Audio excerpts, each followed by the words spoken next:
Hello and welcome to this new unit all about how we share and receive love. I am super excited to be welcoming you to this unit. I think it's going to be life-changing for you. It definitely was for me when I first learned about the concepts we're going to be presenting to you here.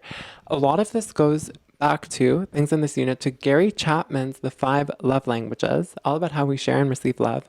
We're going to use an analogy that was inspired to us from Gary Chapman. We're going to modify it a little bit for the purpose of this course. But if you already read the book, there's still going to be really insightful things in this unit that are going to change your perspective and really help you out because we're not just using the concepts from this book, we're applying them to some other books and our own experiences too. If you haven't read the book though, Gary Chapman's The Five Love Languages, really amazing book. I recommend you check it out if you're interested in this unit. What are we going to talk about? So the first thing we're going to talk about in this unit is an analogy. Okay, we want you to think of your relationship like a car. We're going to use the same car analogy in conflict resolution. We're going to change it a little bit based on some teachings from Mark Manson. So that's the first lesson, okay, an analogy. It's going to completely change the way you think about your relationship and your life. After this, we're going to talk about ways people share and receive love. We're going to go through these different ways, okay? It's really interesting stuff. Then we're going to help you discover your love language. How do you know what is your love language, the way that you share and receive love? Next, we're going to give you some tips to apply this into your relationship, how to have these conversations, and where they fit in to those stages of a relationship. So what this is doing is it's really building up the last unit on stages of a relationship. If you skipped right to this unit because you didn't want to do the last one, I recommend you do the last unit because it's very important to understanding the analogy that we're going to present to you here.